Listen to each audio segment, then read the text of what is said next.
Here's your host, Dan Celia. Welcome back, Financial Issues. I'm Dan Celia. It's great to be here. And it is Friday. We're going to try to get to as many calls as we possibly can today. So you're welcome to queue your call up. We're going to go. We may even go to calls this segment. So queue your call up, 866-300-9298. We ask that you keep your questions short to the point, and we'll try to get them answered and move on to the next caller. 866-300-9298. And again, it is Friday, and we try to get to as many of those questions as we possibly can.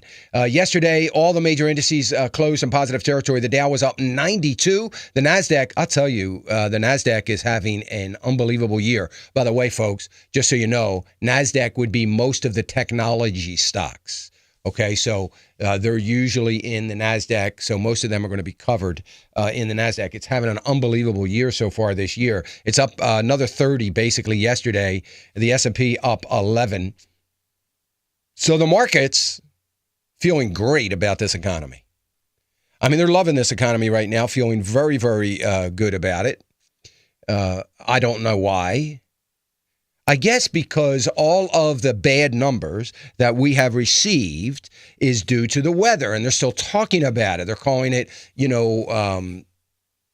weathernomics now. They're talking about the economy. And here's the interesting part. I mean, they're doing everything they can. They're doing everything they can to ignore the numbers. And that's exactly what is going on. Now, the markets have been ignoring the numbers since late 2009, so we can't expect them to do anything else. They've totally ignored the fundamentals of the economy for the last 5 years almost. So they're going to continue to do that, I suppose. At some point in time, the shoe will drop on the markets as well, but they continue to ignore it. But it looks like everybody is in a frenzy to try to ignore the numbers, and they're blaming it on the weather, and it's a wonderful thing. But here's the problem with all the numbers that have come out, at least over the last 3 weeks or so, and they've all been lousy for all practical purposes. The manufacturing sector, at least in the Northeast corridor, and some of that due to weather, but not all of it. We see the Philly Fed manufacturing sector go negative, and it didn't just go negative by 1 point. It went negative, considerably negative, not likely to make that up in 1 month's time. But the other thing is, in all of the numbers, so you know how they give you a number, and then they revise sometimes past numbers. Well, all the numbers from not all of them, the vast majority of the numbers from November, December have all been revised downward. They've all gotten worse. Weather was not an issue in November and December. Remember November and December when I was whining about the numbers saying, how does this happen? Because there is no correlation. You might remember this. I was saying there's no correlation between the the good number and the consumer sentiment. There was no correlation. It didn't make sense. It was almost impossible to put two and two together. I mean, it was crazy. And I talked about it at length it seemed like every week through the end of November and all through December in reference to any of the indices or any of the economic numbers that were coming out because there weren't any correlations. Well, now everybody's saying, well, we're just going to wait and see how things go with consumer sentiment this month. Well, I don't know that it matters, but at least they think that's the case. They refuse to look at this as anything but a weather event. And it's really scary to me. It's really scary to me that they are continuing to do that. At some point in time, though, folks, as I said, the shoe will drop. 866-300-9298. We're going to go to phones early, and we're going to stay with them. 866-300-9298. We've also got, this FCC ruling. You've been hearing a lot about it. I was talking about it. I was trying to get Jay Sekulow or Jordan Sekulow to come on this morning. They couldn't make it, maybe Monday. But, talking about this FCC ruling as we see continued tyranny throughout the United States of America. Yes, I said tyranny. We've got the Obama administration continuing to hijack governmental departments and turning that department against the people of this country. And I don't know if that's the textbook description of tyranny, but it's good enough for me. Because that's what we continue to see. We see, and I might not, if I'm going to say the Obama administration, I might as well throw in the Justice Department as well. But more hijacking of yet another department. And then the president stands up there in the media yesterday saying, well, I believe in free speech and total transparency and accountability. But, I think this is going to be good. I mean, really? Does anybody believe that? Let me ask how many people out there believe anything that he's saying. I know this much. MSNBC believes it. CNN believes it. The majority of the news, they don't have anything to worry about under this. That's for sure. Here's the question that I have about all that. Does it bother anybody or is it just me that we have a president of the United States that's pushing through a major offense to the First Amendment when he's a lame duck president? So they're talking about this FCC study taking 3 years to complete. 3 years. By my calculations, he's gone. So does it bother anybody that he is still almost at a frenzy pace pursuing these kinds of things when he's not going to even be here to use this abuse of power, social control, power grab, like he would like to? Or is he going to be here?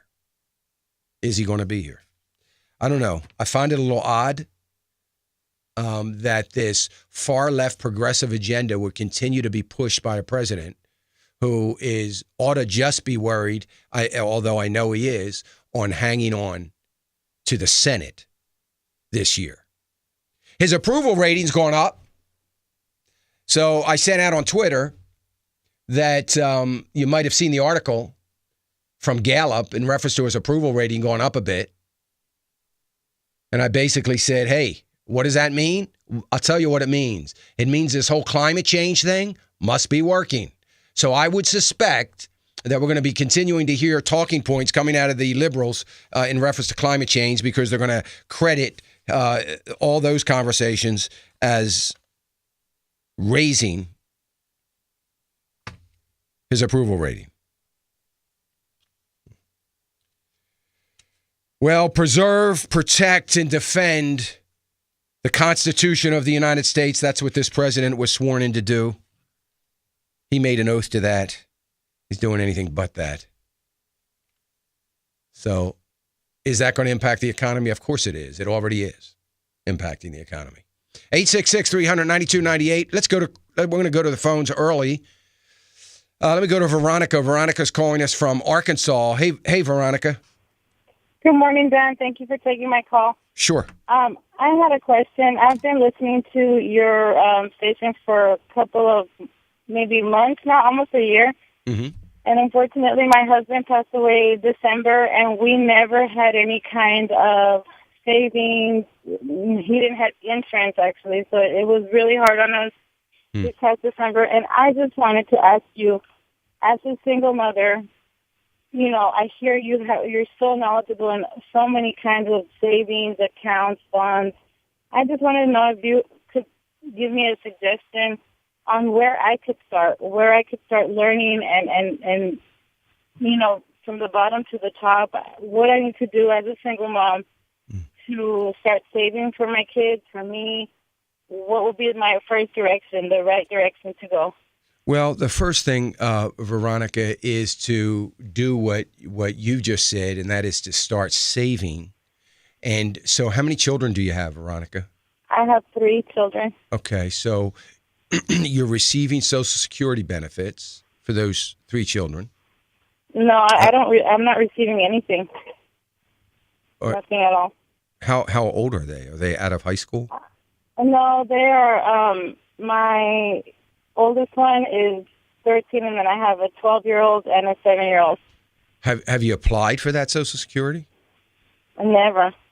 Okay, well, I've never. I actually had insurance through my job, which I was paying a lot, but now due to the the whole Obama new insurance, I have to pay double. So for every paycheck, I would pay like $207 for family, and now it's going to go up to like $450.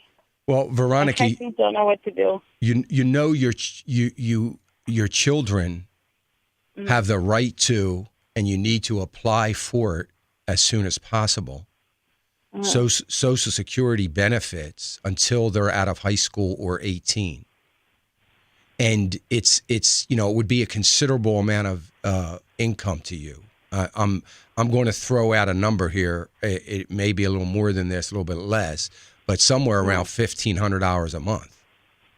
Oh, wow. And you need to apply for that. Now, I believe that it will be retroactive, but so make sure that you call the Social Security Administration. It doesn't matter if you have to be on hold for 5 hours. Stick to it and get the forms that you need to fill that out and get that applied for. That's extremely important. You need to do that. So that's going to add a considerable amount to your monthly income, at least until those children are out of high school. Then it stops. But it'll give you an opportunity, and that's where the reason I asked, because I just assumed that was happening, and I wanted to check, and because I was going to tell you about that, is to try to make it a point to save some of that money every month. But first thing you got to do is apply for that. That's number one. Okay. And please do that next week. If you don't do it today, do it next week, because that's really important. The other thing is that it's difficult until you start receiving that, but you need to have a discipline of saving. So here's what I want you not to do. I don't want you to get too consumed with trying to learn too much. Just keep listening to the program and stay engaged. But I want you to start saving, because the most important thing you can do for your family right now is to start having a little bit of a savings. Now, here's the thing. I don't want you to get caught up with, well, I can't save anything. I don't care if it's $5 a month, $10 a month. It doesn't matter. It's irrelevant. I want some money coming out of your checking account going right into your savings account from your bank. I'm not talking about investing now. That's very different than savings. I'm talking about just savings. I want you to do that first. But your first order of business is going to be the Social Security. Start receiving that income. It's your children's money, technically, but start receiving that income. Start saving that. And let's keep talking. I want you to call me back. I'm right up against the break here. If you have another question, you're welcome to stay on hold. But do the Social Security and start that saving. Financial Issues, we'll be right back.